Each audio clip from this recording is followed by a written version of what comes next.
In early 2016, the plug was pulled on an inter-Korean economic project looked to as a symbol of hope for peace and reunification between the two Koreas. Fast forward to today, and South Korean companies are still reeling from the devastating losses resulting from the shutdown, while there are signs of North Korean authorities attempting to reap profits by selling the products from that factory park to China. Connie Kim has our top story. It was this day last year on February 10th when the last remaining symbol of inter-Korean cooperation, Kaesong Industrial Complex, stopped operations. 12 months on, hope is dim that it'll ever be up and running again. Where there were once buses and people crossing the border for business, all there can be heard now is muffled loudspeaker broadcasts coming from the north. The shutdown announcement was a shock to the South Korean companies operating in the complex, as they'd been given no prior notice. They rushed to extract manufactured goods and raw materials, but stockpiles of unshipped merchandise had to be abandoned. Shuttered Kaesong is one of the 123 companies forced to pull out of the complex last year.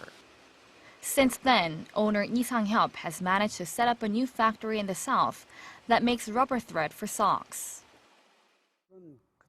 When Kaesong was shut down, half of my facilities were in the south. That's why I was able to restart my business. But if all my facilities had been up north, I wouldn't have managed to start working again. The majority of South Korean factory owners haven't been so lucky, and the issue of compensation has sparked a row with the government. Although the South Korean government completed payment of a pledged $435 million in support this month, the companies say the shutdown caused them a combined $1.3 billion in losses. Up north, it would be practically impossible for Pyongyang to get the complex running on its own, as Seoul shut off the electricity and water. But according to one expert, North Korea could be selling completed goods from Kaesong to supplement unpaid employee wages, as the complex was shut down on short notice. And this week, Seoul said there are signs North Korea is trying to sell electric rice cookers in China. It's apparent that the park's closure has cost the two Koreas, both financially and diplomatically.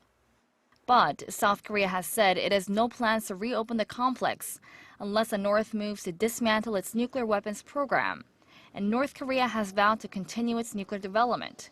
So it looks like the park will remain closed for now.